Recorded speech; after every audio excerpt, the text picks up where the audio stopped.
like soul food. Parked up outside in the old school.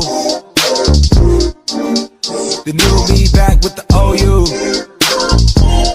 The Admirals are some of the most misunderstood characters in all of One Piece. Depending on who you ask, they're either Yonko-level monsters or commander tier frauds who get clowned in every fight. But honestly, the truth is, neither extreme is accurate. The reality of the Admiral Agenda lies somewhere in between, and it's a lot scarier than people think. In this video, I want to break down what Oda actually shows us about the Admirals, why they are way above commander level, why they can compete with the Yonkos, and why Sakazuki specifically might be one of the most dangerous people in the entire series. The first thing we need to clear up is that being an admiral is not a clout-based position. It's not like becoming a warlord where influence or politics can get you the spot. Admirals are handpicked because they are the Navy's ultimate weapons, which is why Garp was offered the role, not because of reputation, but because his strength was undeniable. Fujitora and Greenbull are perfect examples of this. They are promoted after just 2 years in the Navy purely because they were strong enough. That tells you almost everything. Admiral is a title earned through combat ability alone. Emperors like Kaido or Big Mom are often portrayed as natural-born monsters. Admirals, on the other hand, are forged through military perfection. They're trained to be complete fighters. Elite haki, mastery of rokushiki, tactical awareness, and battlefield strategy. Now add in their devil fruits, some of the most busted abilities in the series. Akainu's magma is called the most offensive power in One Piece. Kizaru is literally light. Aokiji controls entire environments with ice. Fujitora manipulates gravity like it's nothing. Greenbull can drain life force and regenerate his own body. And Sengoku had a mythical Buddha fruit with destructive shockwaves. These aren't just strong powers, they're chosen weapons of the world government. Pair those fruits with advanced haki and strategic precision and you have fighters built to go toe-to-toe with the best in the world. A lot of downplay comes from ignoring context. For example, Egghead Luffy versus Kizaru. People act like Kizaru got cooked, but in reality, Luffy went all out with Gear 5, Advanced Conkers, and Armament Haki. Meanwhile, Kizaru was fighting with his base moves. No haki at all. No named finishers, just casual lasers and clones. Luffy did knock him down, but Kizaru was back up first while Luffy passed out from exhaustion. If this fight was one-on-one, Kizaru walks away the winner. It is the exact same thing with Marineford. Whitebeard landed his best shots when Akainu was off guard, but when they actually clashed head on, Akainu stopped his Bazento swing with a single leg. That's not a commander tier, that's Yonko-level. And at the end of the day, even the so-called anti-feats are shaky because Greenbull folding King and Queen wasn't cheap because they were both injured. Zoans are known for recovery, and the Straw Hats themselves were ready to fight Greenbull after Wano. The fact that he watched King and Queen that easily, that tells you he's leagues above commanders. So here's the real truth. Admirals are not commander level. They're clearly positioned as the Navy's answer to the Yonkos. The narrative consistently shows them relative to Yonkos in top tier legends like Garp and Sengoku. Now, does that mean every Admiral is equal to every Yonko?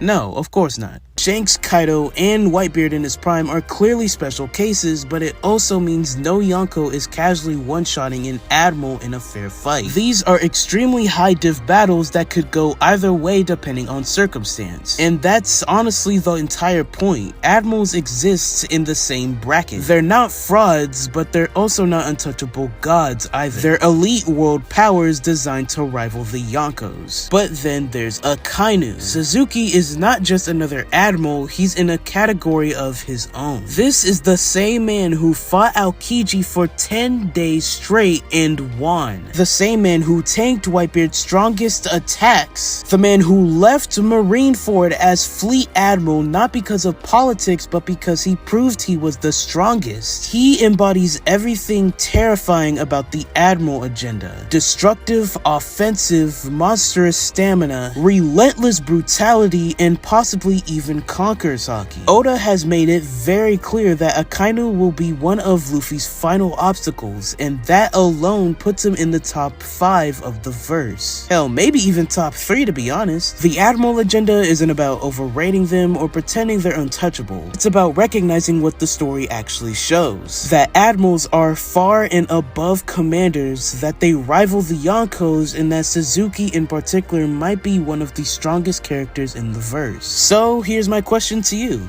How many admirals would it take to beat a Yonko? Where does Akainu rank among the top tiers of One Piece? And do you think Oda is holding back their true power for the endgame? Let me know in the comments down below, because I already know the debates on this one are about to get heated. If you enjoyed, don't forget to like and subscribe, and I'll see y'all in whatever I make next. Peace.